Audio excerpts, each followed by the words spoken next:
Hello friends, मेरा नाम परम है और आपका आज के वीडियो में स्वागत है। आज हम क्लास 12 इंट्रोडक्टरी मैक्रो इकोनॉमिक्स के यूनिट 2 मनी और बैंकिंग से रिलेटेड मल्टीपल चॉइस क्वेश्चंस को डिस्कस करेंगे। ये हमारे पिछले वीडियो की कॉन्टिन्यूएशन है जहां हमने इस यूनिट से 54 मल्टीपल चॉइस क्वेश्चंस को डिस्कस किया था। उस वीडियो का लिंक और मेरे सभी वीडियोस के लिंक्स आपको डिस्क्रिप्शन बॉक्स से मिल जाएंगे। अगेन मैं ये अज्यूम कर रहा हूं कि आपको मनी और बैंकिंग चैप्टर्स दोनों अच्छी तरह आते हैं। दोस्तों, आज के वीडियो में हम जो MCQs को डिस्कस करेंगे उसे मैंने CBSE के सैम्पल पेपर पैटर्न पे बनाया है, जो CBSE ने टर्म 1 एग्जामिनेशन के लिए कुछ दिन पहले रिलीज किया है। अगर आपने भी उसे देखा है तो उसमें कुछ क्वेश्चंस असर्शन और रीजन टाइप्स के हैं, कुछ एप्लीकेशन बेस्ड क्वेश्चंस हैं और कुछ मेमोरी बेस्ड क्वेश्चंस हैं। इन सभी का रेफरेंस आपको आज के वीडियो में मिलेगा। जैसा कि आप जानते होंगे, CBSE सैम्पल पेपर पैटर्न के हिसाब से आपको क्वेश्चन पेपर में 60 क्वेश्चंस दिए जाएंगे जो कि 3 सेक्शंस में डिवाइडेड होंगे और आपने 90 मिनट्स यानी कि 1.5 घंटे में इनमें से 50 क्वेश्चंस को आंसर करना है। यानी कि हर एक क्वेश्चन 0.80 मार्क्स का होगा और सभी क्वेश्चंस के इक्वल मार्क्स होंगे। इसमें कोई नेगेटिव मार्किंग नहीं होगी, इसीलिए आप पूरे 50 क्वेश्चंस को आंसर करेंगे। मैंने आज के सभी क्वेश्चंस की फाइल का लिंक डिस्क्रिप्शन बॉक्स में दे रखा है। आप चाहें तो इसे पहले डाउनलोड कर लें और इन क्वेश्चंस को 90 मिनट्स के टाइम पीरियड में अटेम्प्ट कर लें और अपने आंसर्स को मार्क कर लें और फिर आप मेरे वीडियो को देख के अपने आंसर्स को मैच कर लें। यहां आपको सभी क्वेश्चंस का डिटेल्ड एक्सप्लेनेशन मिलेगा अलॉन्ग विद द आंसर्स। आप मुझे कमेंट सेक्शन में लिख के जरूर बताइएगा कि आपका फाइनल स्कोर क्या रहा है। तो चलिए दोस्तों, आज के वीडियो को स्टार्ट करते हैं। क्वेश्चन नंबर 1 है, SLR requires the commercial banks to build their liquid assets by way of A. reserves of cash, B. reserves of gold, C. reserves of unencumbered securities, D. all of the above। अब हम जानते हैं कि commercial banks को अपने यहां हुए deposits का कुछ परसेंटेज रिजर्व्स के रूप में RBI के पास रखना होता है, जिसे हम कैश रिजर्व रेशियो कहते हैं, और कुछ परसेंटेज लिक्विड एसेट्स के रूप में अपने पास भी रखना होता है, जिसे हम SLR यानी कि स्टैट्यूटरी लिक्विडिटी रेशियो कहते हैं। अब ये रिजर्व्स कैश के रूप में, गोल्ड के रूप में, अनइंकम्बर्ड सिक्योरिटीज के रूप में और अप्रूव्ड गवर्नमेंट सिक्योरिटीज के रूप में होते हैं। तो यहां दी गई तीनों ऑप्शंस करेक्ट है, तो इसलिए इस क्वेश्चन का आंसर हुआ option D, all of the above.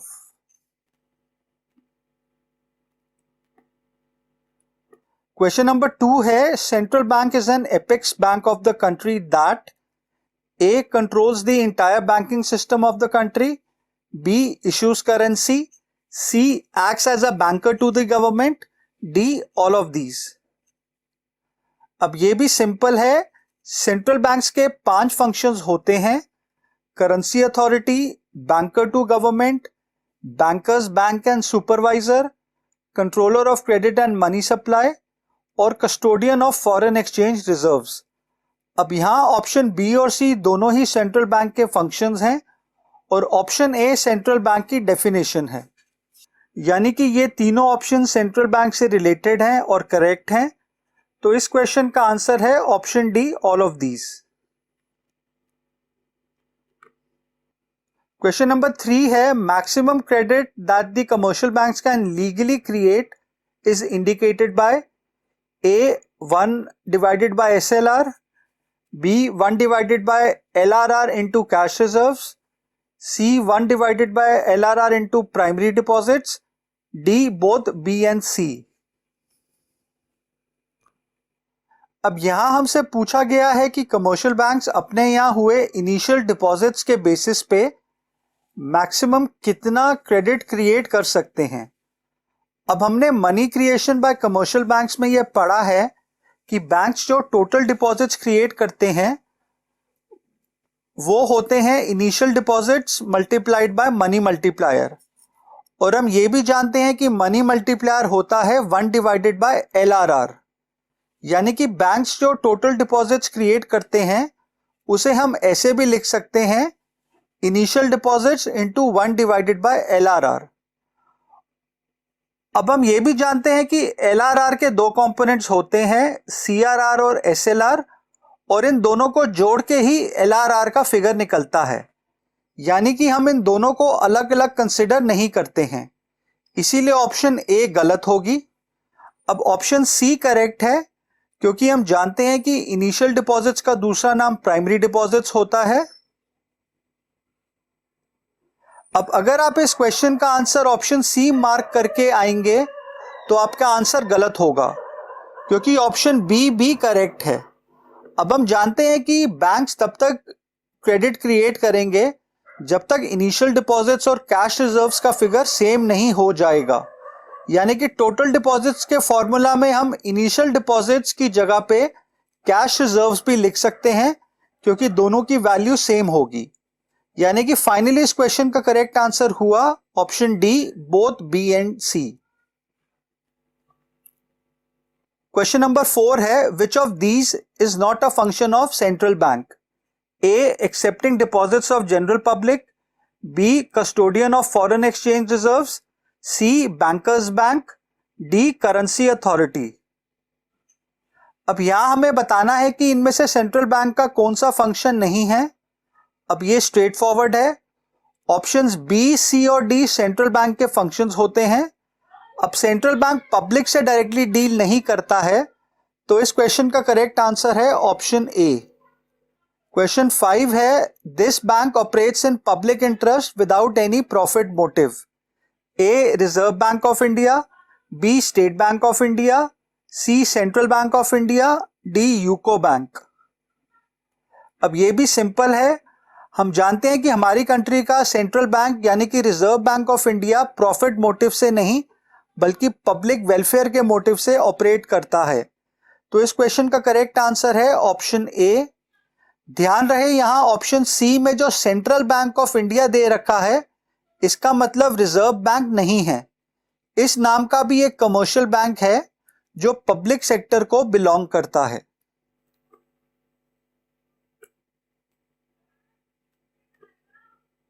Question number 6 है, total deposits created by commercial banks on basis of initial deposits and reserve ratio is equal to A, primary deposits plus secondary deposits, B, primary deposits into 1 divided by reserve deposit ratio, C, credit multiplier into initial deposits, D, all of the above। अब यहां हमें बताना है कि money creation process में जो commercial banks total deposits create करते हैं उसका कौन सा फॉर्मूला होता है। अब ये क्वेश्चन नंबर 2 के जैसा है। हम जानते हैं कि टोटल डिपॉजिट्स का फॉर्मूला होता है initial deposits into money multiplier. अब ऑप्शन सी में हमें दिया गया है credit multiplier into initial deposits. अब हम जानते हैं कि क्रेडिट मल्टीप्लायर मनी मल्टीप्लायर का दूसरा नाम होता है, इसीलिए ये ऑप्शन करेक्ट है। अब अगर आपने ऑप्शन सी मार्क किया है तो आपका आंसर गलत है, क्योंकि हमें ऑप्शन बी में दिया गया है primary deposits into 1 divided bye reserve deposit ratio. अब प्राइमरी डिपॉजिट्स इनिशियल डिपॉजिट्स का दूसरा नाम होता है, और हम ये भी जानते हैं कि मनी मल्टीप्लायर का फॉर्मूला होता है 1 डिवाइडेड बाय LRR, और LRR का दूसरा नाम है रिजर्व डिपॉजिट रेशियो। यानी कि ऑप्शन बी भी करेक्ट है।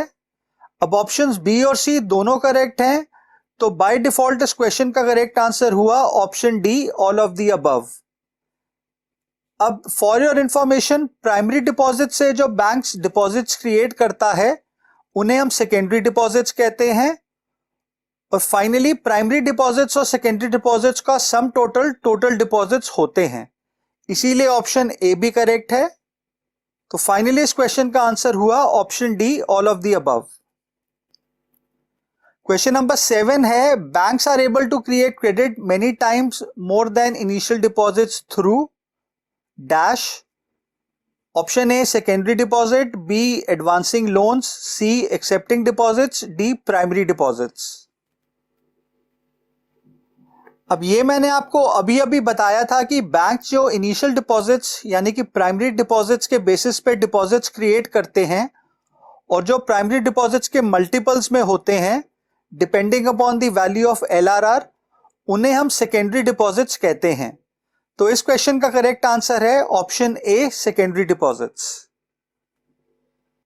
क्वेश्चन नंबर 8 है which of the following statements is correct? A. Supply of money refers to stock of money held by public over a period of time. B. Supply of money includes cash reserves of banks. C. Supply of money includes bank money. D. None of the above. अब यहां हमें बताना है कि इनमें से कौन सी स्टेटमेंट करेक्ट है। ऑप्शन ए है supply of money refers to stock of money held by public over a period of time. अब इस स्टेटमेंट का पहला हिस्सा यानी कि supply of money refers to stock of money held by public, ये तो करेक्ट है, पर इसका दूसरा हिस्सा over a period of time गलत है, क्योंकि हम मनी सप्लाई को एक पर्टिकुलर पॉइंट ऑफ टाइम पे मेजर करते हैं, ना कि एक पीरियड ऑफ टाइम में। इसीलिए मनी सप्लाई एक स्टॉक वेरिएबल होता है, ना कि फ्लो वेरिएबल। ऑप्शन बी है supply of money includes cash reserves of banks. अब ये भी गलत है, क्योंकि हम मनी सप्लाई में कैश रिजर्व्स ऑफ बैंक्स को इंक्लूड नहीं करते हैं, क्योंकि ये रिजर्व्स कभी भी इकोनॉमी में सर्कुलेशन में नहीं आते हैं। ये cash reserves high powered money का हिस्सा होते हैं, ना कि मनी सप्लाई का। अब ऑप्शन सी है supply of money includes bank money. अब ये स्टेटमेंट करेक्ट है। सप्लाई ऑफ मनी में हम बैंक मनी को इंक्लूड करते हैं। अब बैंक मनी वो डिमांड डिपॉजिट्स होते हैं जिन्हें कमर्शियल बैंक्स अपनी मनी मेकिंग प्रोसेस में क्रिएट करते हैं, और हम जानते हैं कि मनी सप्लाई में हम करेंसी हेल्ड विद पब्लिक और net demand deposits with commercial banks दोनों को इंक्लूड करते हैं। तो इस क्वेश्चन का करेक्ट आंसर हुआ ऑप्शन सी। क्वेश्चन नंबर 9 है the creation of dash is called credit creation. A. Time deposits, B. Primary deposits, C. Secondary deposits, D. None of the above. अब ये भी सिंपल है। बैंक्स जो primary deposits के basis पे secondary यानी कि सब्सिक्वेंट डिपॉजिट्स क्रिएट करते हैं, उन्हें हम उनका क्रेडिट क्रिएशन फंक्शन कहते हैं। तो इस क्वेश्चन का करेक्ट आंसर है option C secondary deposits. Question number 10 है medium of exchange function of money has solved the Barter's specific problem of A. Lack of double coincidence of wants, B. Lack of common measure of value, C. Lack of standard of deferred payment, D. Difficulty in storing wealth. अब money के introduction से cell और purchase of goods दोनों अलग अलग process हो गए हैं। गुड्स को बेचने पे उसके सेलर को मनी मिल जाता है, और गुड्स को खरीदने के बदले उसका परचेजर उसके बदले में मनी देता है। इसको हम मनी का मीडियम ऑफ एक्सचेंज फंक्शन बोलते हैं, जिसमें किसी भी गुड्स और सर्विसेज की सेल और परचेज मनी के थ्रू हो सकती है। अब इस फंक्शन ने बार्टर सिस्टम का lack of double coincidence of wants वाली लिमिटेशन को दूर कर दिया है, जहां दो पार्टीज एक दूसरे को गुड्स तभी बेच सकती हैं जब वो एक दूसरे से उसके बदले में कोई गुड्स को खरीदें। तो इस क्वेश्चन का करेक्ट आंसर है ऑप्शन ए। क्वेश्चन नंबर 11 है which is not a function of a commercial bank? A. Accepting the deposits, B. Lending the money, C. Providing lockup facility, D. Arranging transport for imports and exports. अब ये simple है। Option A और B commercial banks के primary functions होते हैं। Option C providing locker facility commercial bank का general utility function होता है। Option D arranging transport for imports and exports नाम का कमर्शियल बैंक का कोई भी फंक्शन नहीं होता है। तो इस क्वेश्चन का करेक्ट आंसर हुआ ऑप्शन डी। क्वेश्चन नंबर 12 है which is not a feature of a commercial bank? A. Giving loans without interest, B. Giving interest on deposit, C. Safe custody of valuable goods, D sale and purchase of foreign exchange. अब यहां हमें बताना है कि इनमें से कौन सी ऑप्शन कमर्शियल बैंक से रिलेटेड नहीं होती हैं। अब option A giving loan without interest commercial bank से रिलेटेड नहीं होता है। कमर्शियल बैंक कभी भी बिना इंटरेस्ट लिए लोन नहीं दे सकता है, क्योंकि उसे पीछे अपने यहां हुए डिपॉजिट्स पे भी उनके डिपॉजिटर्स को इंटरेस्ट देना होता है। ऑप्शन बी करेक्ट है, बैंक्स अपने यहां हुए डिपॉजिट्स पे इंटरेस्ट देते हैं। ऑप्शन सी भी करेक्ट है, बैंक्स अपने यहां अपने कस्टमर्स को लॉकअप फैसिलिटीज भी देते हैं, जहां वो अपने वैल्यूएबल आइटम्स को सेफली रख सकते हैं।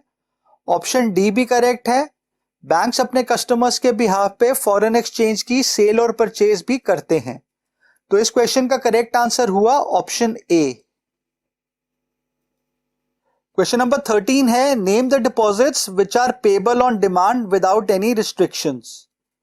ए fixed term deposits, B current account deposits, C saving account deposits, D recurring account deposits.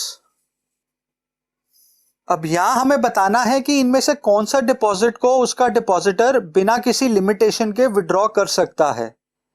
अब ऑप्शंस ए और डी यानी कि फिक्स्ड टर्म डिपॉजिट्स और रिकरिंग अकाउंट डिपॉजिट्स, जो कि फिक्स्ड डिपॉजिट्स की तरह ही होते हैं, उन्हें उनका डिपॉजिटर्स कभी भी विड्रॉ नहीं कर सकते हैं, इसीलिए ये दोनों ऑप्शंस गलत हैं। Option D saving account deposits होते तो डिमांड डिपॉजिट्स का हिस्सा हैं, पर इनके विड्रॉल पे भी बैंक्स कुछ लिमिटेशंस लगाते हैं। सिर्फ करंट अकाउंट डिपॉजिट्स ही ऐसे डिपॉजिट्स होते हैं जिन्हें उनका डिपॉजिटर कभी भी विड्रॉ कर सकता है बिना किसी रिस्ट्रिक्शन के। तो इस क्वेश्चन का करेक्ट आंसर है ऑप्शन बी। क्वेश्चन नंबर 14 है, which facility is not provided by banks.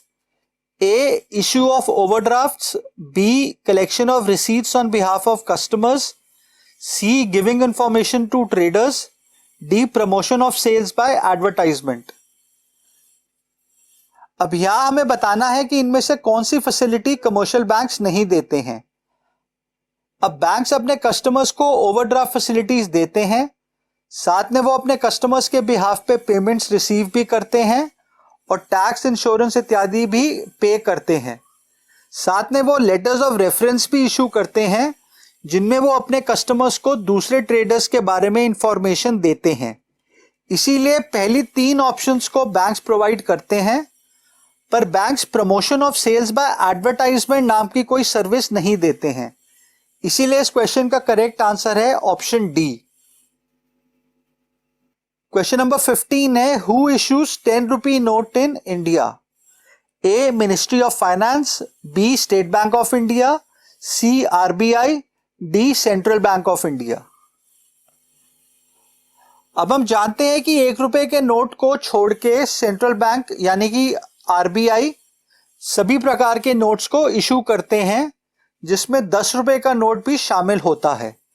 तो इस क्वेश्चन का करेक्ट आंसर हुआ ऑप्शन सी आरबीआई। अगेन ध्यान रहे, option D central bank of India एक कमर्शियल बैंक का नाम है जो पब्लिक सेक्टर को बिलोंग करता है। अगर यहां सिर्फ सेंट्रल बैंक लिखा होता तो वो करेक्ट होता, पर तब आपको आरबीआई की ऑप्शन नहीं दी जाती। क्वेश्चन नंबर 16 है, credit creation depends on amount of dash and dash.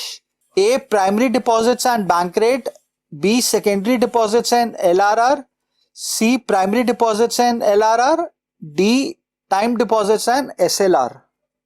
अब ये सिंपल है, बैंक्स जो क्रेडिट क्रिएट करते हैं वो उनके यहां हुए इनिशियल डिपॉजिट यानी कि प्राइमरी डिपॉजिट और लीगल रिजर्व रेशियो यानी कि एलआरआर पे डिपेंड करता है।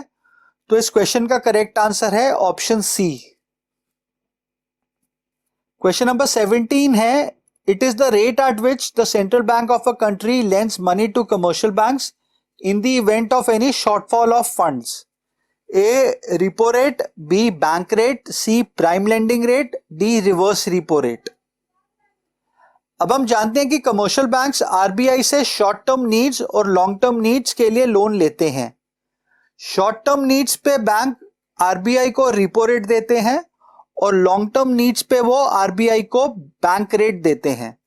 अब बैंक्स को जब भी कोई ऐसी सिचुएशन आए जब उनके पास फंड्स की कमी आ जाए तो फिर वो आरबीआई से रिपो रेट ऑफ इंटरेस्ट पे लोन ले सकते हैं। तो इस क्वेश्चन का करेक्ट आंसर है option A, repo rate. Question number 18 है, which of the following is not a method of credit control adopted by central bank? A, bank rate, B, tax, C, open market operations, D, SLR. अब ये भी simple है। Central bank यानी कि RBI अपनी monetary policy के through credit control करता है और bank rate, open market operations और एसएलआर उसकी quantitative instruments of credit control होते हैं। पर टैक्स मॉनेटरी पॉलिसी का नहीं बल्कि फिस्कल पॉलिसी का इंस्ट्रूमेंट होता है जो गवर्नमेंट यूज करती है, ना कि आरबीआई। तो इस क्वेश्चन का करेक्ट आंसर हुआ ऑप्शन बी। क्वेश्चन नंबर 19 है, the central bank may dash to discourage credit in the economy. A, buy securities in open market, B, increase bank rate, C, decrease bank rate, D, decrease CRR. अब यहां पे central bank economy में commercial banks द्वारा किए गए credit creation को discourage करना चाहता है। इसके लिए उसे रेट ऑफ इंटरेस्ट को इंक्रीज करना होगा जिसपे कमर्शियल बैंक्स उससे लोन लेते हैं। इसीलिए ऑप्शन सी और डी गलत होंगे। ऑप्शन ए भी गलत है क्योंकि जब सेंट्रल बैंक कमर्शियल बैंक और पब्लिक से सिक्योरिटीज बाय करेगा तो वो उन्हें इसके बदले में पैसा देगा जिससे बैंक्स की क्रेडिट क्रिएटिंग कैपेसिटी इंक्रीज होगी क्योंकि वो ये पैसा आगे लोन पे पब्लिक को देंगे। इसीलिए इस क्वेश्चन का करेक्ट आंसर है option B, increase bank rate. इसे इंक्रीज करने से कमर्शियल बैंक्स को उससे लॉन्ग टर्म लोन्स महंगे रेट ऑफ इंटरेस्ट पे मिलेंगे जिससे उनका लेंडिंग रेट भी इंक्रीज हो जाएगा। वो आगे पब्लिक से ज्यादा इंटरेस्ट लेंगे जिससे पब्लिक के लिए लोन महंगा होगा जिससे कम लोग ही लोन ले सकेंगे। इससे बैंक द्वारा क्रेडिट क्रिएशन कम हो जाएगी और इकोनॉमी में मनी सप्लाई भी कम हो जाएगी। क्वेश्चन नंबर 20 है, which of the following is not a function of money? A, medium of exchange, B, price stability, C, store of value, D, unit of account. Money के 4 functions होते हैं, medium of exchange, measure of value, store of value और standard of deferred payments. इनमें price stability नाम का money का कोई भी फंक्शन नहीं होता है। तो इस क्वेश्चन का करेक्ट आंसर है option B, price stability. Question 21 है, if RBI decreases margin requirement for borrower belonging to agricultural sector and increases margin requirement for borrower belonging to real estate sector, then RBI wants to dash the money supply in agricultural sector and dash the money supply in real estate sector. Option A, increase decrease, option B, decrease increase, option C, increase increase, option D, decrease decrease.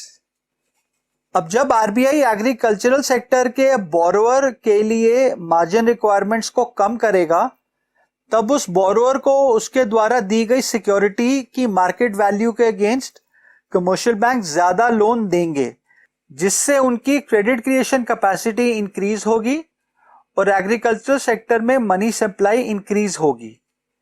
इसके उलट अगर RBI real estate sector के लिए margin requirement increase करेगा तो उसके borrower को उसके द्वारा दी गई सिक्योरिटी के अगेंस्ट कम लोन मिलेगा जिससे रियल एस्टेट सेक्टर में मनी सप्लाई डिक्रीज होगी क्योंकि वहां बैंक्स कम क्रेडिट क्रिएट कर सकेंगे। तो इस क्वेश्चन का करेक्ट आंसर हुआ ऑप्शन ए, यानी कि if RBI decreases margin requirement for borrower belonging to agricultural sector and increases margin requirement for borrower belonging to real estate sector, then RBI wants to increase the money supply in agricultural sector and decrease the money supply in real estate sector. अब questions 22 से 24 का answer हमें इस statement से करना है। If on basis of initial deposits of 1000 rupees, commercial banks create secondary deposits of 9000 rupees, then total deposits created by commercial bank is A rupees 10,000, B rupees 9,000, C rupees 11,000, D rupees 1,000. अब यहां हमें बताया गया है कि अगर commercial bank में 1,000 रुपए का इनिशियल डिपॉजिट होता है और उससे वो 9,000 रुपए के सेकेंडरी डिपॉजिट्स को क्रिएट करता है, तो फिर उसके यहां टोटल डिपॉजिट्स कितने हुए. अब हम जानते हैं कि total deposits is equal to primary deposits plus secondary deposits. अब यहां प्राइमरी यानी कि इनिशियल डिपॉजिट्स हैं 1,000 रुपए और सेकेंडरी डिपॉजिट्स हैं 9,000 रुपए. तो टोटल डिपॉजिट्स हुए 1,000 प्लस 9,000 यानी कि 10,000 रुपए. तो इस क्वेश्चन का करेक्ट आंसर हुआ ऑप्शन ए. नेक्स्ट क्वेश्चन है value of deposit multiplier will be A11, B9, C1, D10. अब यहां हमने डिपॉजिट मल्टीप्लायर की वैल्यू कैलकुलेट करनी है. अब हम जानते हैं कि डिपॉजिट मल्टीप्लायर मनी मल्टीप्लायर का ही दूसरा नाम होता है और हम ये भी जानते हैं कि money multiplier is equal to total deposits divided by initial deposits. अब यहां टोटल डिपॉजिट्स हैं 10,000 रुपीज और इनिशियल डिपॉजिट है 1,000 रुपीज. तो मनी मल्टीप्लायर हुआ 10,000 डिवाइडेड बाय 1,000 यानी कि 10.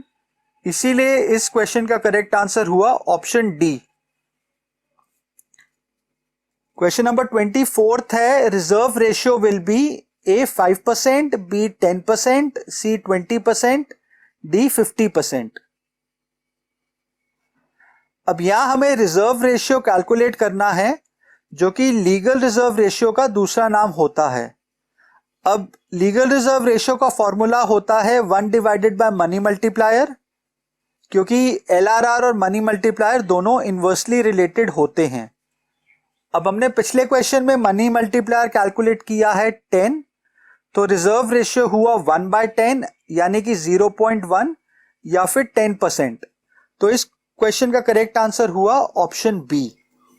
अब अगर आप इन तीनों क्वेश्चंस को ध्यान से देखें तो आप क्वेश्चन नंबर 23 को तभी आंसर कर पाएंगे जब आप क्वेश्चन 22 को करेक्टली आंसर कर पाएं. इसी तरह आप क्वेश्चन नंबर 24 को तभी आंसर कर पाएंगे जब आप क्वेश्चन 23 को करेक्टली आंसर कर पाएं. तीनों क्वेश्चंस एक दूसरे से रिलेटेड हैं. अब यहां हमने सेक्शन ए कंप्लीट कर लिया है. नेक्स्ट सेक्शन में भी हमें 24 क्वेश्चंस में से किन्हीं 20 क्वेश्चंस को आंसर करना है. क्वेश्चन नंबर 25 है deposits of Indian government and commercial banks with RBI is a part of A M1, B M2, C M3, D M0. अब हमें यहां बताना है कि deposits of Indian government and commercial banks जो उन्होंने आरबीआई के पास रखे होते हैं, फॉर एग्जाम्पल कमर्शियल बैंक्स के वो कैश रिजर्व्स जो CRR के रूप में आरबीआई के पास होते हैं, उसे हम इनमें से किस में इंक्लूड करेंगे. अब ये डिपॉजिट्स इकोनॉमी में सर्कुलेशन में नहीं आते हैं, इसीलिए ये मनी सप्लाई का हिस्सा नहीं होते हैं. इसीलिए ना तो ये M1, ना ही M2 और ना ही M3 में इंक्लूड होंगे. ये डिपॉजिट्स हाई पावर्ड मनी का हिस्सा होते हैं और हम हाई पावर्ड मनी को M0 से डिनोट करते हैं. तो इस क्वेश्चन का करेक्ट आंसर है option D M0. Next question है currency held with public is included in A money supply, B high powered money, C both A and B, D neither A nor B. अब हमने money के chapter में यह पढ़ा है कि currency held with public money supply यानी कि M1 और हाई पावर्ड मनी दोनों में ही इंक्लूड होती है. इसीलिए इस क्वेश्चन का करेक्ट आंसर हुआ option C both A and B. Question number 27 है dash is also known as aggregate monetary resources of the society. A M1, B M2, C M3, D M4. अब इसे भी हमने मनी वाले chapter में पढ़ा था. हम M3 को aggregate monetary resources of the society कहते हैं क्योंकि इसमें हम डिमांड डिपॉजिट्स और टर्म डिपॉजिट्स दोनों को ही शामिल करते हैं, जिससे हमें कमर्शियल बैंक्स के पास हुए टोटल डिपॉजिट्स और साथ में पब्लिक के पास कितनी करेंसी इन हैंड है उसका फिगर मिलता है। इससे हमें यह भी पता चलता है कि बैंक्स अपने यहां रखे डिपॉजिट से कितना मैक्सिमम क्रेडिट क्रिएट कर सकते हैं। इसीलिए इसे aggregate monetary resources of the society, यानी कि एक सोसाइटी के पास कितना मनी है उसका इंडिकेटर माना जाता है। तो इस क्वेश्चन का करेक्ट आंसर है option C M3। Question number 28 है, the reserve bank of India acts as a banker to central and all state governments except that of A Jammu and Kashmir, B Nagaland, C Arunachal Pradesh, D Sikkim. अब ये point मैंने अपने banking वाले video में cover किया था। Book में हमें दिया गया है कि आरबीआई सेंट्रल गवर्नमेंट और सभी स्टेट गवर्नमेंट्स का भी बैंकर होता है एक्सेप्ट जम्मू एंड कश्मीर। पर ये मैं आपको आरबीआई की वेबसाइट से कोट कर रहा हूं। आरबीआई सभी स्टेट गवर्नमेंट्स का भी बैंकर होता है except for the state of Sikkim. Sikkim state का वो सिर्फ पब्लिक डेट ही मैनेज करता है। तो इस क्वेश्चन का करेक्ट आंसर है option D Sikkim. Next question है, RBI was established on A April 1 1934, B April 1 1935, C April 1 1936, D January 1 1949। अब ये सिंपल है, Reserve bank of India April 1 1935 को एस्टैब्लिश हुआ था। तो इस क्वेश्चन का करेक्ट आंसर हुआ option B. Question number 30th है, the difference between lending rate and borrowing rate of commercial bank is known as A spread, B PLR, C profit margin, D both A and C. अब हम जानते हैं कि commercial banks के lending rate यानी कि जिस रेट पे वो बोरोअर्स को लोन देते हैं और उनके बोरोइंग रेट यानी कि जिस रेट पे वो डिपॉजिटर्स से डिपॉजिट एक्सेप्ट करते हैं, इन दोनों के बीच के डिफरेंस को हम स्प्रेड कहते हैं, जो कि बैंक का प्रॉफिट मार्जिन होता है। यानी कि इस क्वेश्चन का करेक्ट आंसर है ए और सी, जो हमें ऑप्शन डी में दिया गया है। तो इस क्वेश्चन का करेक्ट आंसर हुआ ऑप्शन डी। क्वेश्चन 31 है, the 1 rupee note in India carries the signature of A governor of RBI, B CEO of NITI Aayog, C finance secretary, D finance minister. अब ये सिंपल है, 1 rupee के नोट पे finance secretary के signatures होते हैं क्योंकि इन्हें फाइनेंस मिनिस्ट्री इशू करती है। तो इस क्वेश्चन का करेक्ट आंसर है ऑप्शन सी।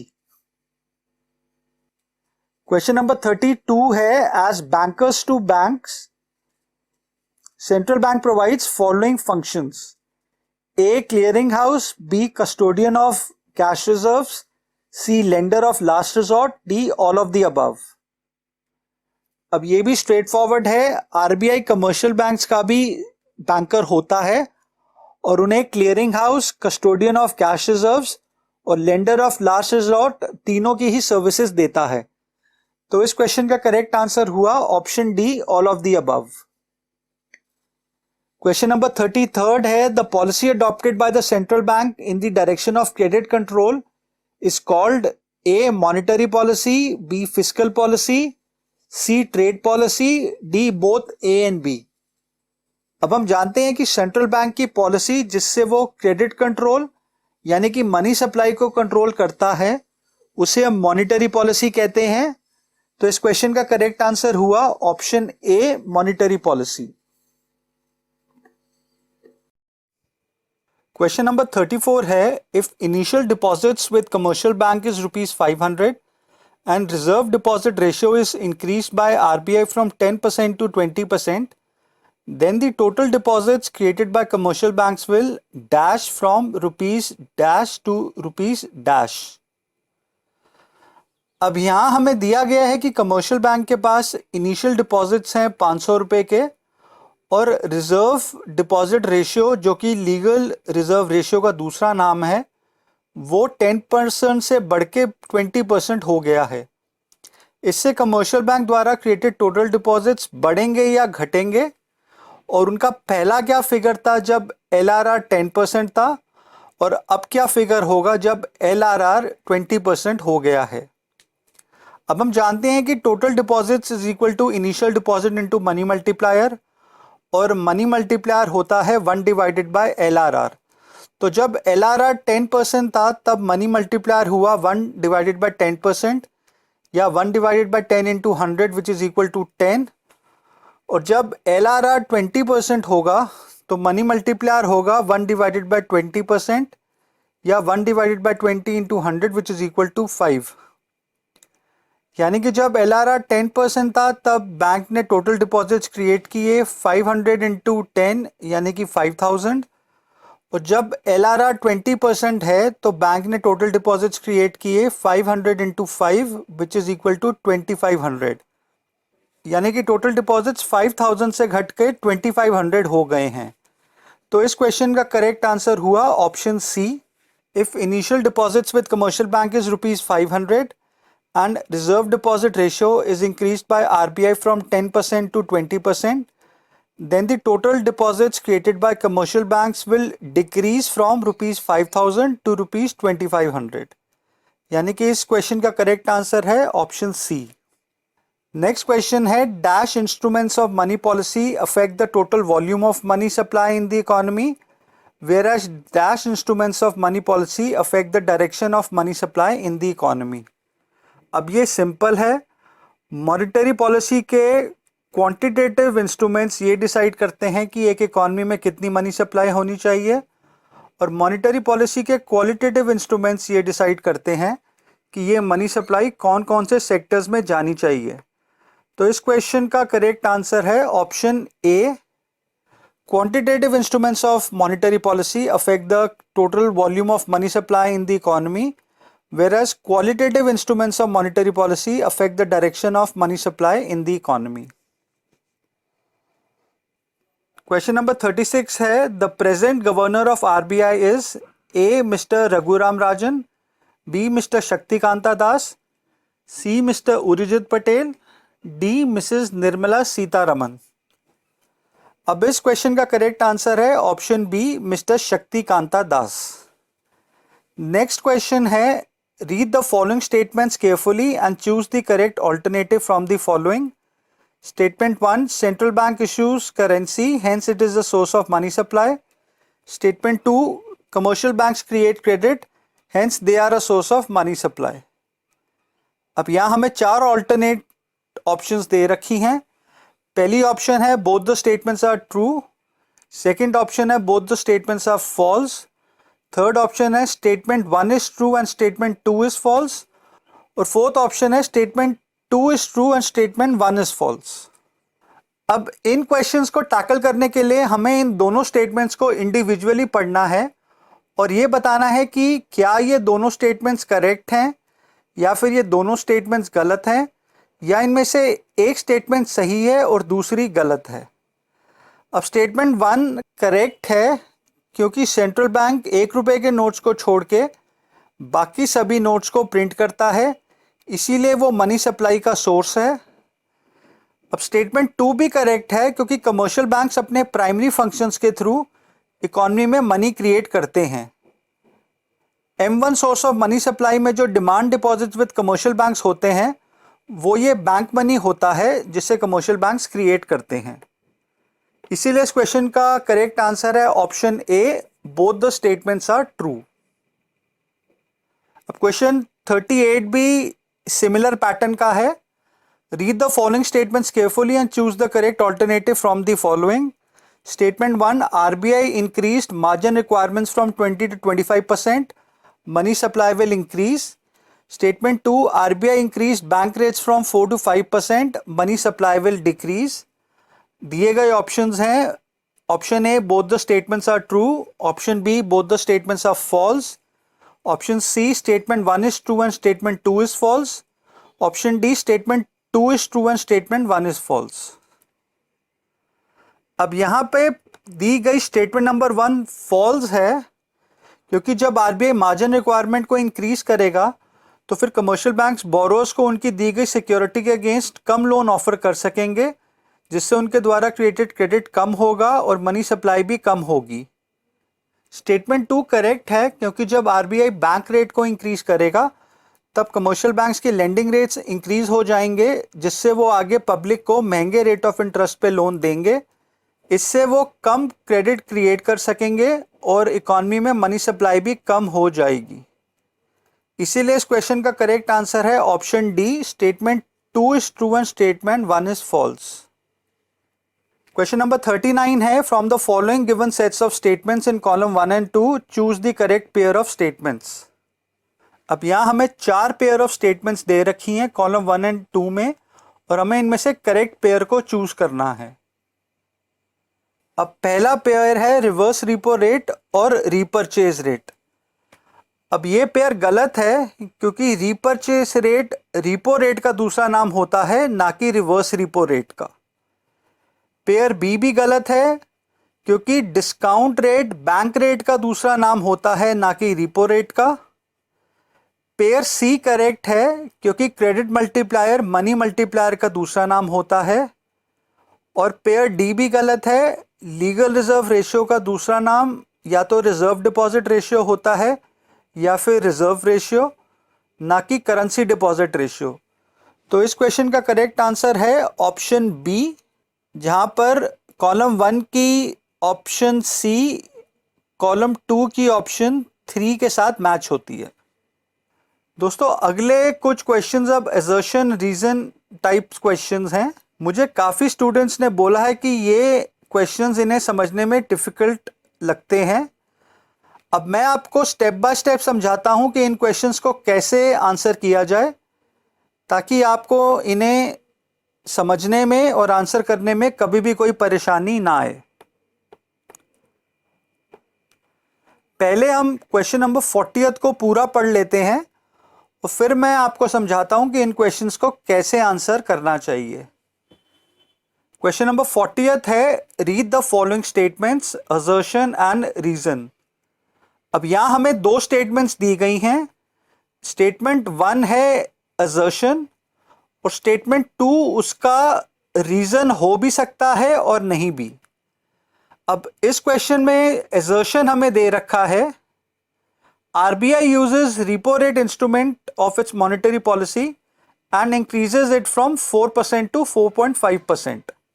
अब स्टेटमेंट नंबर 2, जो कि स्टेटमेंट नंबर 1 का रीजन हो भी सकता है या नहीं भी, वो है the reserve bank of India aims to make credit costly for the general public in order to reduce the availability of credit. अब हमें यहां पर ये 2 स्टेटमेंट्स दी गई हैं और इन स्टेटमेंट्स के बिहाफ पे हमें 4 ऑप्शंस दी गई हैं। हमें इसमें से करेक्ट ऑप्शन को चूज करना है। From the given alternatives choose the correct one. अब ऑप्शन ए है, both assertion and reason are true and reason is the correct explanation of assertion. यानी कि स्टेटमेंट 1 और स्टेटमेंट 2 दोनों करेक्ट हैं और स्टेटमेंट नंबर 2 स्टेटमेंट नंबर 1 का correct explanation है। ऑप्शन बी है, both assertion and reason are true and reason is not the correct explanation of assertion. यानी कि इस ऑप्शन में भी दोनों स्टेटमेंट्स करेक्ट हैं, पर स्टेटमेंट नंबर 2 स्टेटमेंट नंबर 1 की करेक्ट एक्सप्लेनेशन नहीं है। ऑप्शन सी है, assertion is true but reason is false. यानी कि स्टेटमेंट नंबर 1 तो करेक्ट है पर स्टेटमेंट नंबर 2 गलत है। और ऑप्शन डी है, assertion is false but reason is true. यानी कि स्टेटमेंट नंबर 1 गलत है पर स्टेटमेंट नंबर 2 करेक्ट है। अब दोस्तों, इस प्रकार के क्वेश्चंस को आंसर करने का मैं आपको एक 2 स्टेप फॉर्मूला बताता हूं। अगर आप इन दोनों स्टेप्स को इस प्रकार के क्वेश्चंस पे अप्लाई करेंगे तो आप कभी भी इन क्वेश्चंस को आंसर करने में गलती नहीं करेंगे। अब सबसे पहला स्टेप है कि आप इन दोनों स्टेटमेंट्स को अलग अलग पढ़ें और एनालाइज करें कि इनमें से क्या कोई स्टेटमेंट गलत तो नहीं है।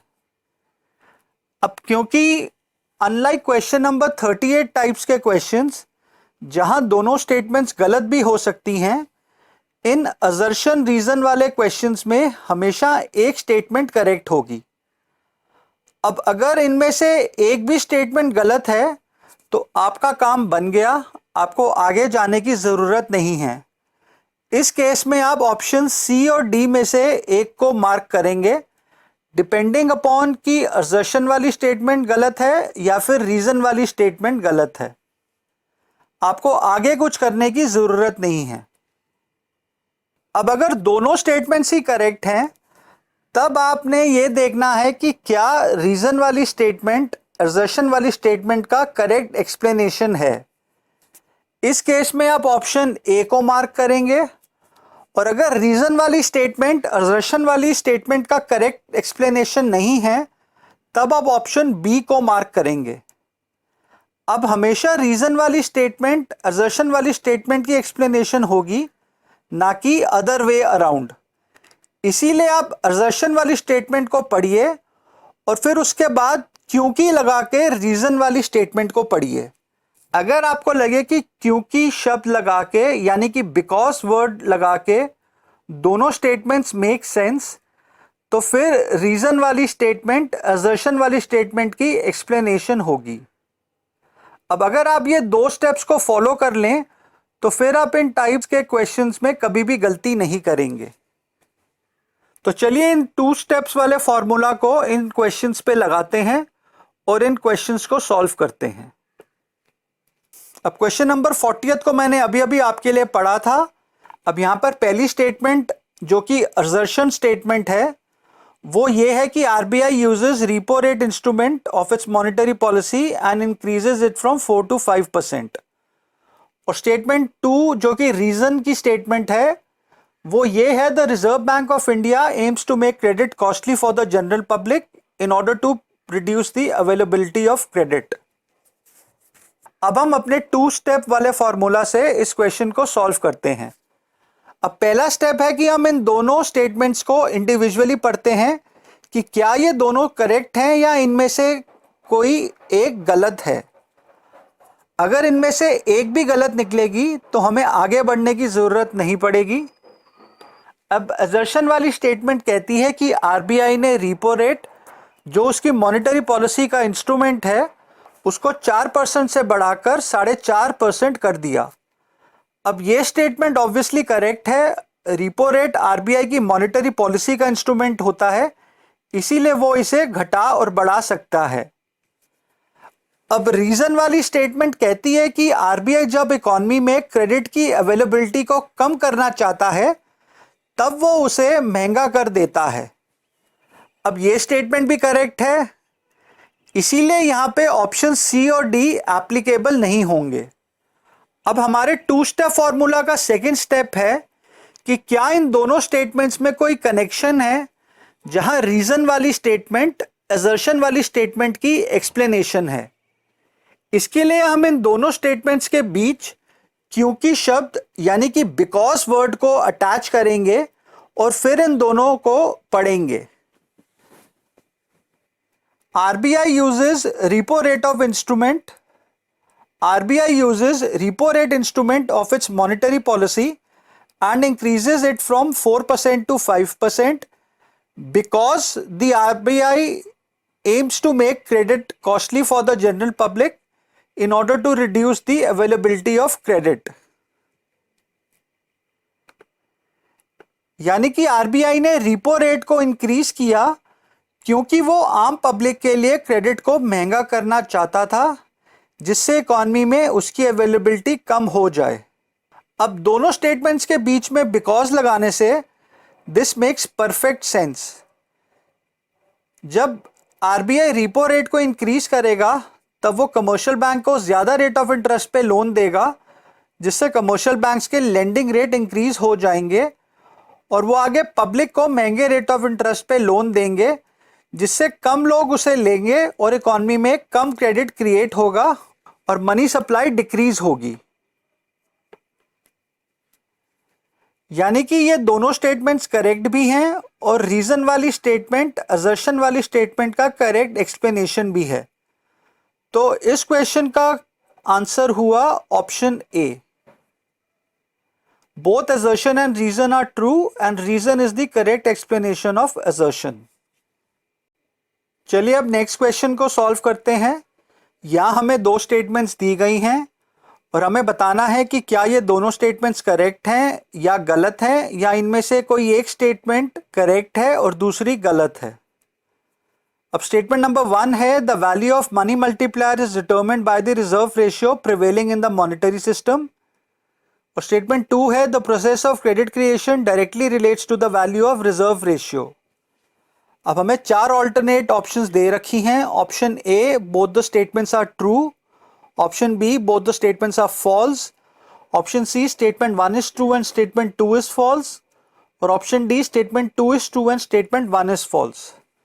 अब स्टेटमेंट 1 करेक्ट है, मनी मल्टीप्लायर की वैल्यू रिजर्व रेशियो से कैलकुलेट होती है, क्योंकि reserve ratio legal reserve ratio का दूसरा नाम होता है, और हम जानते हैं कि money multiplier is equal to 1 divided by LRR। अब स्टेटमेंट 2 फॉल्स है, क्योंकि मनी मल्टीप्लायर की वैल्यू, जिससे ये पता चलता है कि कमर्शियल बैंक्स कितना क्रेडिट क्रिएट करते हैं, वो रिजर्व रेशियो की वैल्यू से इन्वर्सली रिलेटेड होती है, ना कि डायरेक्टली। अब जितना ज़्यादा रिजर्व रेशियो की वैल्यू होगी, उतना कम मनी मल्टीप्लायर की वैल्यू होगी, और उतना कम ही बैंक्स क्रेडिट क्रिएट कर सकेंगे। इसीलिए इस क्वेश्चन का करेक्ट आंसर है option C, statement 1 is true and statement 2 is false. अब क्वेश्चन नंबर 42 असर्शन रीजन वाला क्वेश्चन है। Read the following statements, choose one of the correct alternatives given below. Assertion statement is, demand deposits are considered as a convenient mode of payment for execution of even the high value transactions. And the reason statement is, demand deposits remove the risk of carrying large amounts of cash. From the given alternatives, choose the correct one. Option A, both assertion and reason are true, and reason is the correct explanation of assertion. Option B, both assertion and reason are true, and reason is not the correct explanation of assertion. Option C, assertion is true but reason is false. Option D, assertion is false but reason is true. अब हम अपने 2 step वाले formula से इस question को solve करते हैं। पहले स्टेप है कि हम इन दोनों स्टेटमेंट्स को इंडिविजुअली पढ़ते हैं कि क्या ये दोनों स्टेटमेंट्स करेक्ट है, या इनमें से कोई एक स्टेटमेंट गलत भी हो सकती है। अगर इनमें से एक भी गलत निकलेगी तो हमें आगे बढ़ने की ज़रूरत नहीं पड़ेगी। अब असर्शन वाली स्टेटमेंट करेक्ट है। डिमांड डिपॉजिट्स वो डिपॉजिट्स होते हैं जिन्हें उनका डिपॉजिटर चेक से विड्रॉ कर सकता है। ये करंट अकाउंट और सेविंग अकाउंट डिपॉजिट्स होते हैं। अब चेक से इनका डिपॉजिटर चाहे तो कितनी भी वैल्यू की ट्रांजैक्शन आराम से कर सकता है, उसे बस उतनी वैल्यू का चेक काट के देना है। इसीलिए असर्शन वाली स्टेटमेंट करेक्ट है। अब रीजन वाली स्टेटमेंट कहती है कि डिमांड डिपॉजिट्स के थ्रू पेमेंट करने के वजह से उनके डिपॉजिटर को अपने साथ हमेशा लार्ज अमाउंट ऑफ कैश यानी कि नकद लेके जाने की ज़रूरत नहीं होती है। फॉर एग्जाम्पल, अगर उसे किसी को 1 करोड़ की पेमेंट करनी है तो वो अपनी पार्टी को 1 करोड़ का चेक काट के देगा। उसे फिजिकली 1 करोड़ कैश लेके जाने की ज़रूरत नहीं पड़ेगी, जो सिक्योरिटी पॉइंट ऑफ व्यू से रिस्की भी होता है और लीगली अलाउड भी नहीं होता है। यानी कि यहाँ पे रीज़न वाली स्टेटमेंट भी करेक्ट है। तो अब हम स्टेप 2 पे चलते हैं, जहां हम इन दोनों स्टेटमेंट्स के बीच क्योंकि यानी कि बिकॉज वर्ड को ऐड करके इन्हें पढ़ते हैं। Demand deposits are considered as a convenient mode of payment for execution of even the high value transactions because demand deposits remove the risk of carrying large amount of cash. यानी कि demand deposits इसीलिए high value transactions को करने का एक convenient यानी कि आरामदायक मोड होता है, क्योंकि इससे इसके डिपॉजिटर को हर जगह कैश लेके जाने की ज़रूरत नहीं पड़ती है। तो ये स्टेटमेंट असर्शन वाली स्टेटमेंट को करेक्टली एक्सप्लेन करती है। इसीलिए इस क्वेश्चन का करेक्ट आंसर है option A, both assertion and reason are true and reason is the correct explanation of assertion. अब क्वेश्चन नंबर 43 में हमें असर्शन स्टेटमेंट दे रखी है, commercial banks are producer of money supply, और रीजन वाली स्टेटमेंट दे रखी है, commercial banks create credit on basis of cash reserves with them. अब सबसे पहले हम इन दोनों स्टेटमेंट्स को इंडिविजुअली पढ़ते हैं और देखते हैं कि क्या ये दोनों स्टेटमेंट्स करेक्ट हैं या इनमें से कोई एक स्टेटमेंट गलत भी हो सकती है। अब असर्शन वाली स्टेटमेंट करेक्ट है, कमर्शियल बैंक्स मनी सप्लाई के प्रोड्यूसर्स होते हैं। अब रीजन वाली स्टेटमेंट भी करेक्ट है क्योंकि बैंक्स अपने यहां रखे रिजर्व्स के बेसिस पे क्रेडिट यानी कि मनी क्रिएट करते हैं। अब क्योंकि यहां पर दोनों स्टेटमेंट्स करेक्ट है, इसीलिए हम अपने फॉर्मूला के स्टेप 2 की तरफ चलते हैं, जहां हम इन दोनों स्टेटमेंट्स के बीच बिकॉज वर्ड को ऐड करके इन्हें पढ़ते हैं और फिर देखते हैं कि whether these statements make any sense. Commercial banks are producers of money supply because they create credit on basis of cash reserves with them. अब this makes perfect sense. Commercial banks money supply के producers होते हैं क्योंकि वो अपने यहाँ रखे cash reserves के basis पे credit create करते हैं। तो इस क्वेश्चन का करेक्ट आंसर हुआ option A, both assertion and reason are true and reason is the correct explanation of assertion. Question number 44 में हमें एजर्शन वाली स्टेटमेंट दी गई है, total deposits created by commercial banks is sum total of primary deposits plus secondary deposits. और reason वाली statement दे रखी है, total deposits created by commercial banks is calculated as initial deposits multiplied by money multiplier. अब यहां पर अगर आप दोनों स्टेटमेंट्स को देखें तो एजर्शन और रीजन वाली स्टेटमेंट्स दोनों ही करेक्ट स्टेटमेंट्स हैं क्योंकि ये दोनों स्टेटमेंट्स टोटल डिपॉजिट के दो अलग अलग फॉर्मूलाज को बताते हैं। पर यहां पर क्या रीजन वाली स्टेटमेंट असर्शन वाली स्टेटमेंट की एक्सप्लेनेशन है? तो इसका आंसर है नहीं, ये दोनों अपने आप में अलग अलग स्टेटमेंट्स हैं। तो इस क्वेश्चन का करेक्ट आंसर हुआ option B, both assertion and reason are true and reason is not the correct explanation of assertion. अब क्वेश्चन नंबर 45 में हमें असर्शन की स्टेटमेंट कहती है, M1 measure of money supply does not include deposits of Indian government and commercial banks with RBI। और reason वाली statement कहती है, deposits of Indian government and commercial banks with RBI is part of high powered money and are never circulated in the economy। अब यहां पे assertion वाली statement correct है, deposits of Indian government and commercial banks with RBI money supply का हिस्सा नहीं होते हैं। और रीजन वाली स्टेटमेंट भी करेक्ट है कि ये डिपॉजिट्स हाई पावर्ड मनी का हिस्सा होते हैं। अब क्या रीजन वाली स्टेटमेंट असर्शन वाली स्टेटमेंट की एक्सप्लेनेशन है? तो इसका आंसर है यस। ये हम इन दोनों के बीच में बिकॉज को ऐड करके देखते हैं and let's see whether these statements make any sense. M1 measure of money supply does not include deposits of Indian government and commercial banks with RBI because these deposits are part of high powered money and are never circulated in the economy। यानी कि क्योंकि deposits of Indian government and commercial banks with RBI high powered money का हिस्सा होते हैं और कभी भी इकॉनमी में एक्चुअल सर्कुलेशन में नहीं आते हैं, इसीलिए हम उन्हें मनी सप्लाई में इंक्लूड नहीं करते हैं जो कि इकॉनमी में एक सेक्टर से दूसरे सेक्टर के बीच सर्कुलेट होती है। तो इस क्वेश्चन का करेक्ट आंसर है option A, both assertion and reason are true and reason is the correct explanation of assertion. Question number 46 में हमें असर्शन की स्टेटमेंट बताती है, when RBI reduces reverse repo rate from 3 to 2.5%, money supply increases in the economy. और reason वाली statement बताती है, banks will get short term loans from RBI at reduced rate when RBI decreases reverse repo rate. As a result they will reduce their lending rates which will encourage borrowers to take more loans। This will encourage money supply in the economy. अब यहाँ पे assertion वाली statement correct है, जब RBI reverse repo rate को कम करेगा तो money supply increase होगी, क्योंकि कमर्शियल बैंक्स अपना पैसा आरबीआई के पास डिपॉजिट नहीं करेंगे, वो इन्हें पब्लिक को लोन के रूप में देंगे, क्योंकि यहाँ उन्हें ज़्यादा इंटरेस्ट मिलेगा। इससे वो और ज़्यादा क्रेडिट क्रिएट कर सकेंगे, जिससे इकॉनमी में मनी सप्लाई इंक्रीज होगी। अब क्या रीजन वाली स्टेटमेंट करेक्ट है? तो इसका आंसर है नो। जब आरबीआई रिपो रेट को कम करता है, तब वो कमर्शियल बैंक को शॉर्ट टर्म लोन सस्ते रेट ऑफ इंटरेस्ट पे देगा।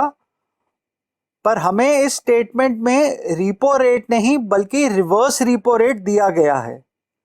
ऑब्वियसली ये गलत है, क्योंकि जब आरबीआई रिवर्स रिपो रेट को कम करता है, तब मनी सप्लाई तो इकॉनमी में इंक्रीज होगी, पर जो रीजन इस स्टेटमेंट में दे रखा है वो गलत है। अब हमें यहां पर रीजन दे रखा है कि आरबीआई जब रिवर्स रिपो रेट को कम करेगा, तब वो कमर्शियल बैंक्स को शॉर्ट टर्म लोन्स सस्ते रेट ऑफ इंटरेस्ट पे देगा। अब ये एक्सप्लेनेशन रिवर्स रिपो रेट की नहीं होती है, क्योंकि जब आरबीआई रिवर्स रिपो रेट को कम करता है, तब बैंक्स उसके पास कम पैसा डिपॉजिट करते हैं और ज़्यादा पैसा पब्लिक को लोन के रूप में देते हैं। इससे उनकी क्रेडिट क्रिएशन कैपेसिटी इंक्रीज होती है और इकॉनमी में मनी सप्लाई भी इंक्रीज होती है। यानी कि यहाँ एजर्शन स्टेटमेंट तो सही है, पर रीजन वाली स्टेटमेंट गलत है। तो इस क्वेश्चन का करेक्ट आंसर है option C, assertion is true but reason is false. Again, जैसा कि मैं अक्सर अपने स्टूडेंट्स को कहता हूं, क्वेश्चन को कम से कम 2 बार पढ़ें, स्पेशली जहां पे रिवर्स रिपो रेट और रिपो रेट को लेके क्वेश्चन हो। क्वेश्चन नंबर 47 में एजर्शन वाली स्टेटमेंट है, RBI increases margin requirements from 10 to 15%, this will increase credit creation by commercial banks. और रीजन वाली स्टेटमेंट है, margin requirements is qualitative instrument of RBI. अब यहाँ पे एजर्शन वाली स्टेटमेंट ही गलत निकली। जब आरबीआई मार्जिन रिक्वायरमेंट को इंक्रीज करेगा, तब बैंक्स अपने बोरोस को उनकी दी गई सिक्योरिटी की मार्केट वैल्यू के अगेंस्ट कम लोन दे सकेंगे। इससे उनकी क्रेडिट क्रिएशन कम हो जाएगी, ना कि इंक्रीज होगी। यहाँ आपको रीजन वाली स्टेटमेंट देखने की जरूरत भी नहीं है, आप स्ट्रेट अवे ऑप्शन डी को मार्क कर सकते हैं। Assertion is false but reason is true. वैसे रीजन वाली स्टेटमेंट करेक्ट है। यहाँ पे मार्जिन रिक्वायरमेंट्स आरबीआई की qualitative instrument of credit control होते हैं। क्वेश्चन नंबर 48 में हमें असर्शन स्टेटमेंट दी गई है, 1 rupee note carries the signature of finance secretary. और रीजन वाली स्टेटमेंट है, RBI has soul authority for issue of paper currency in India accept 1 rupee note. अब यहाँ पे असर्शन वाली स्टेटमेंट करेक्ट है, 1 रुपी नोट पे फाइनेंस सेक्रेटरी के सिग्नेचर्स होते हैं। और रीजन वाली स्टेटमेंट भी करेक्ट है, आरबीआई सभी प्रकार के नोट्स को प्रिंट करता है एक्सेप्ट 1 रुपी नोट। अब क्या रीजन वाली स्टेटमेंट असर्शन वाली स्टेटमेंट की करेक्ट एक्सप्लेनेशन है? तो इसका आंसर है नो। जस्ट बिकॉज आरबीआई 1 रुपए के नोट इशू नहीं करता है, इससे हम ये नहीं कह सकते हैं कि इस वजह से 1 रुपए के नोट पे फाइनेंस सेक्रेटरी के सिग्नेचर्स होते हैं, जब तक कि हमें असर्शन वाली स्टेटमेंट में ये ना बताया जाए कि 1 रुपए के नोट को मिनिस्ट्री ऑफ फाइनेंस इशू करती है। इसीलिए इस क्वेश्चन का करेक्ट आंसर है option B. Both assertion and reason are true and reason is not the correct explanation of assertion. दोस्तों, यहां सेक्शन बी भी कंप्लीट होता है। सेक्शन सी में आपको 12 में से 10 क्वेश्चंस को आंसर करना है। अब क्वेश्चन 49 में जो असर्शन वाली स्टेटमेंट है, वो बताती है money creation by commercial banks raises the national income. और रीजन वाली स्टेटमेंट है, commercial banks mainly lend to household sector for consumption purpose. अब यहाँ पे असर्शन वाली स्टेटमेंट करेक्ट है, कमर्शियल बैंक्स जो क्रेडिट क्रिएट करते हैं उससे नेशनल इनकम इंक्रीज होती है। पर यहाँ पर रीजन वाली स्टेटमेंट गलत है, commercial banks mainly producer sector को लेंड करते हैं, जिससे वो कैपिटल फॉर्मेशन करते हैं और इस वजह से नेशनल इनकम इंक्रीज होती है। तो इस क्वेश्चन का करेक्ट आंसर हुआ option C, assertion is true but reason is false. अब क्वेश्चन 50th में हमें दो स्टेटमेंट्स दी गई हैं और हमें बताना है कि क्या ये दोनों स्टेटमेंट्स करेक्ट हैं या फिर फॉल्स, या फिर इनमें से एक स्टेटमेंट करेक्ट है और दूसरी गलत। अब स्टेटमेंट 1 है RBI as sole authority of issue of currency leads to uniformity in note circulation. और स्टेटमेंट 2 है RBI as banker to government performs the function of clearing house. अब यहां पे स्टेटमेंट 1 करेक्ट है। ये आरबीआई की सोल करेंसी अथॉरिटी होने का एडवांटेज होता है कि एक ही शेप और साइज के नोट्स प्रिंट होते हैं। अब स्टेटमेंट 2 गलत है कि आरबीआई क्लियरिंग हाउस की services as banker to government के रूप में देता है। अब आरबीआई क्लियरिंग हाउस की सर्विसेज तो देता है पर as banker to commercial banks, ना कि एज बैंकर टू गवर्नमेंट। तो इस क्वेश्चन का करेक्ट आंसर है option C, statement 1 is true and statement 2 is false. अब क्वेश्चन 51 भी असर्शन रीजन वाला क्वेश्चन है।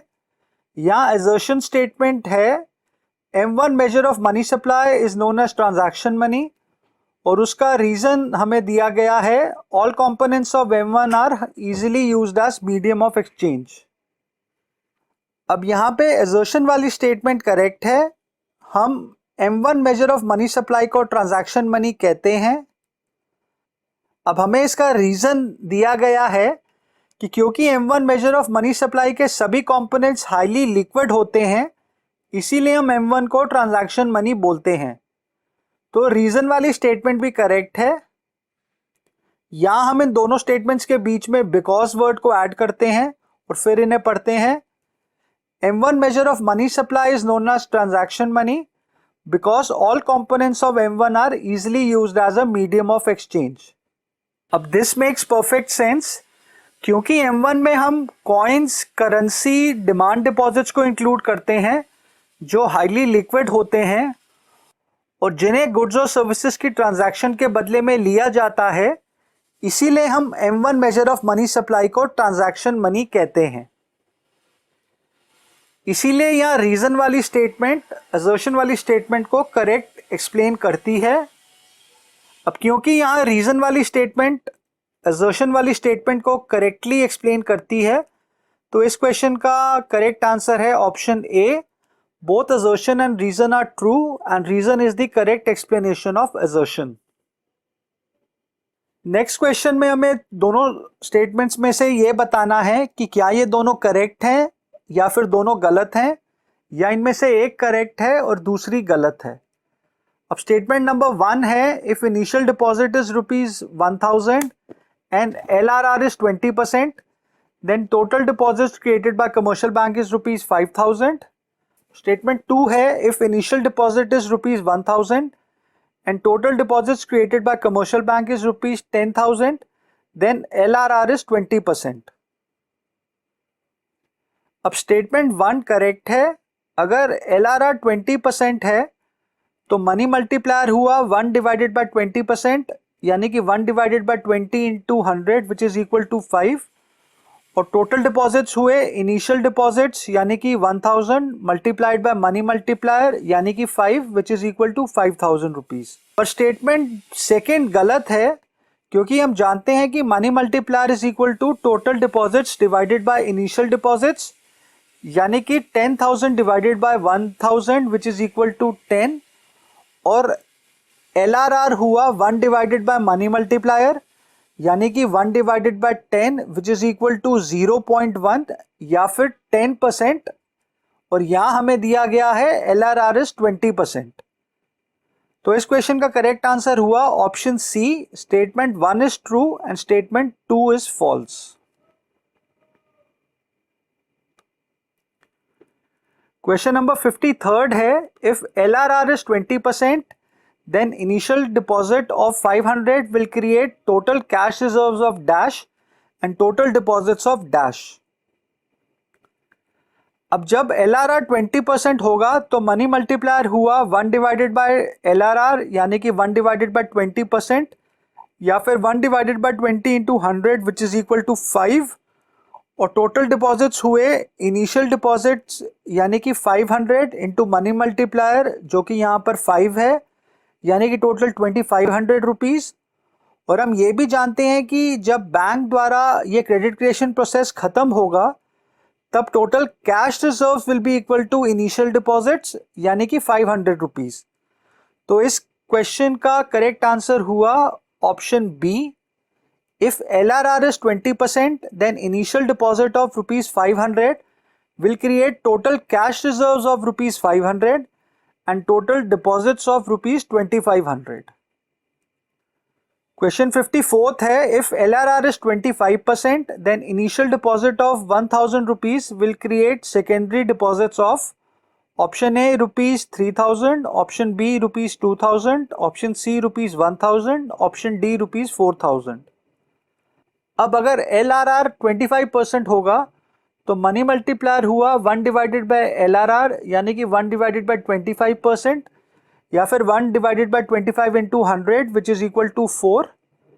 अब टोटल डिपॉजिट्स हुए इनिशियल डिपॉजिट यानी कि 1000 मल्टीप्लाइड बाय मनी मल्टीप्लायर यानी कि 4 which is equal to 4000 rupees. अब हम ये भी जानते हैं कि total deposits is equal to primary deposits plus secondary deposits.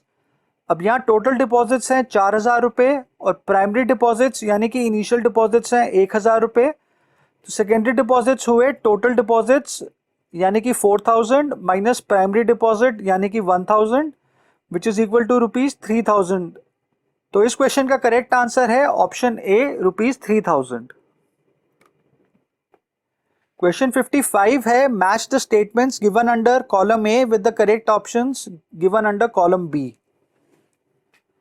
अब यहाँ हमें कॉलम ए की आइटम्स को कॉलम बी की आइटम से मैच करना है। पहला है रिवर्स रिपो रेट, इसे हम कॉलम बी की item 3 quantitative instrument of monetary policy से मैच करेंगे। अगली आइटम है कमर्शियल बैंक्स, इसे हम कॉलम बी की आइटम 1 से मैच करेंगे जो कि है money producing sector. Next item है M4 मनी सप्लाई, इसे हम कॉलम बी की आइटम 4 यानी कि ब्रॉड मनी सप्लाई कंसेप्ट से मैच करेंगे क्योंकि हम जानते हैं कि M3 और M4 दोनों मनी सप्लाई के ब्रॉड मेजर्स होते हैं। और फाइनली कॉलम ए की लास्ट आइटम है हाई पावर्ड मनी, इसे हम कॉलम बी की आइटम 2 यानी कि बेस मनी से मैच करेंगे क्योंकि high powered money commercial banks द्वारा क्रिएटेड डिपॉजिट्स का बेस होता है। अब ये करेक्ट ऑप्शंस हमें ऑप्शन सी में मिलती हैं, तो इस क्वेश्चन का करेक्ट आंसर हुआ ऑप्शन सी। क्वेश्चन 56 है, the following diagram explains the relationship between high powered money and total money supply. Choose the correct alternative to be filled in given blank A. हमें options दी गई हैं, post office deposits, option B deposits with commercial banks, option C foreign exchange reserves, option D none of the above. अब ये diagram high powered money और money supply के relationship को explain करता है। यहाँ हमें फिल इन द ब्लैंक्स करने हैं। अब हम जानते हैं कि currency held with public high powered money और मनी सप्लाई दोनों में इंक्लूड होती है और उसका फिगर दोनों में ही सेम होता है। अब कमर्शियल बैंक्स के पास जो रिजर्व्स होते हैं वो हाई पावर्ड मनी में इंक्लूड होते हैं क्योंकि वो इकॉनमी में एक्चुअल सर्कुलेशन में नहीं आते हैं और इन रिजर्व्स के बेसिस पे कमर्शियल बैंक्स डिपॉजिट्स क्रिएट करते हैं जो कि इन रिजर्व्स के मल्टीपल्स में होते हैं जिन्हें हम मनी मल्टीप्लायर कहते हैं। तो इस क्वेश्चन का करेक्ट आंसर हुआ option B deposits with commercial banks. Question 57 से 60th हमें इस टेबल के बेसिस पे आंसर करने हैं।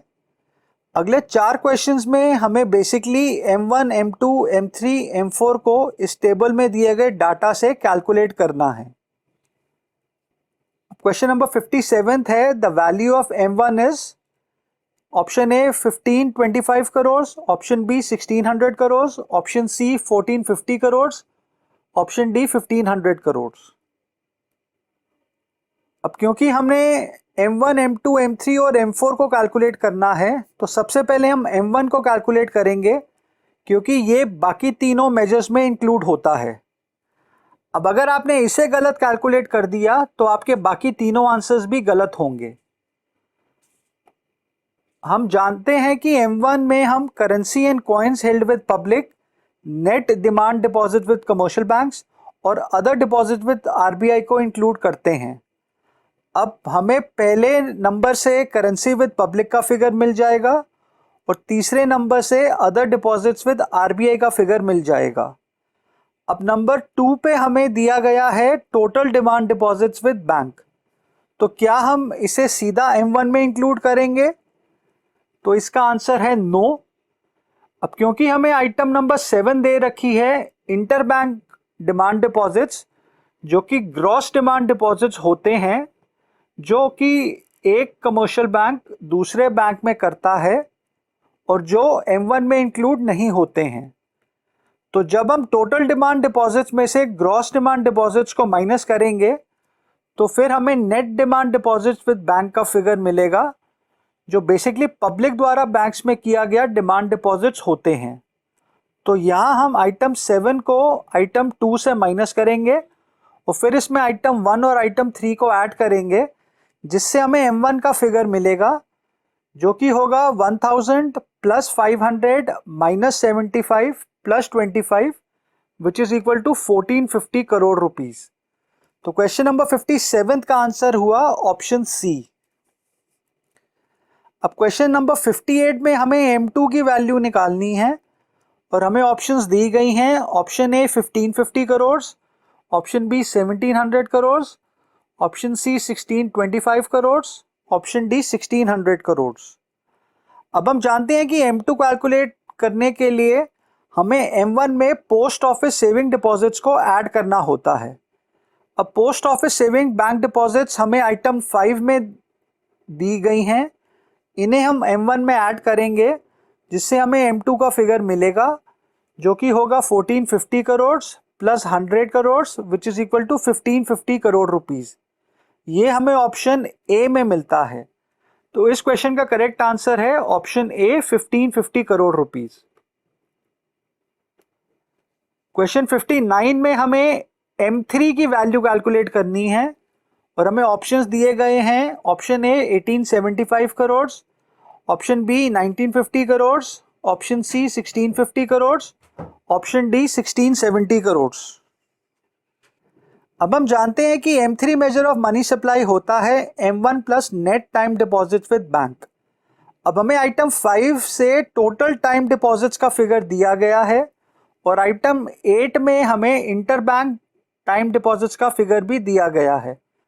तो हम इंटर बैंक टाइम डिपॉजिट्स को टोटल टाइम डिपॉजिट से माइनस करेंगे, जिससे हमें पब्लिक द्वारा बैंक्स में किए गए नेट टाइम डिपॉजिट्स का फिगर मिलेगा। इसे हम M1 में ऐड करेंगे, जिससे हमें M3 measure of money supply का फिगर मिलेगा, जो कि होगा M1 यानी कि 1450 crore plus total time deposits यानी कि 250 crore minus inter bank time deposits यानी कि 30 crore which is equal to 1670 crore rupees, जो हमें ऑप्शन डी से मिलता है। तो क्वेश्चन नंबर 59 का करेक्ट आंसर है option D 1670 crore rupees. Question 60th में हमें M4 की वैल्यू कैलकुलेट करनी है और हमें ऑप्शंस दिए गए हैं rupees 2090 crore, rupees 1810 crore, rupees 1800 crore और रुपीज 1920 करोड़। अब हम जानते हैं कि M4 measure of money supply is equal to M3 plus total deposits with post office excluding national saving certificate. अब हमें आइटम 4 में दिया गया है total deposits with post office, पर इसमें नेशनल सेविंग सर्टिफिकेट इंक्लूड होता है, इसीलिए पहले हम इसमें से आइटम नंबर 9 जो कि नेशनल सेविंग सर्टिफिकेट है उसको माइनस करेंगे, जिससे हमें total deposit with post office excluding national saving certificate का फिगर मिलेगा। इसे हम M3 में ऐड करेंगे, जो हमने पिछले क्वेश्चन में कैलकुलेट किया है, जिससे हमें फाइनली M4 का फिगर मिलेगा, यानी कि M3 which is equal to 1670 crore में हम आइटम 4 को ऐड करेंगे, जो कि है 150 करोड़, और इसमें से हम आइटम 9 यानी कि नेशनल सेविंग सर्टिफिकेट को माइनस करेंगे, जो कि है 10 करोड़। तो इससे हमें M4 का फाइनल फिगर मिलेगा, जो कि होगा 1810 करोड़ रुपीस, जो हमें ऑप्शन बी में मिलता है। तो क्वेश्चन नंबर 60th का करेक्ट आंसर हुआ ऑप्शन बी 1810 करोड़ रुपीस। तो चलिए दोस्तों, इसी के साथ हमने सभी क्वेश्चंस को कवर कर लिया है। आपका फाइनल स्कोर क्या रहा आप मुझे कमेंट सेक्शन में लिख के बताइए। सीबीएसई के सैंपल पेपर पैटर्न में दूसरे चैप्टर्स के भी मल्टीपल चॉइस क्वेश्चंस मैं जल्द अपलोड करूंगा ताकि आप इनसे अपनी प्रैक्टिस कर सकें। नेक्स्ट वीडियो में हम unit 4 government budget and the economy को स्टार्ट करेंगे। ये एक चैप्टर का यूनिट है जिसे मैं 2 वीडियोस में कवर करने की कोशिश करूंगा। फाइनली दोस्तों, अगर आपको आज का वीडियो इंफॉर्मेटिव लगा है तो आप इसको लाइक कीजिए, अपने दोस्तों में इसे शेयर कीजिए, चैनल को सब्सक्राइब कीजिए और बेल बटन को क्लिक कीजिए ताकि आपको मेरे अगले वीडियोस की नोटिफिकेशन मिल सके। Thank you and have a nice day.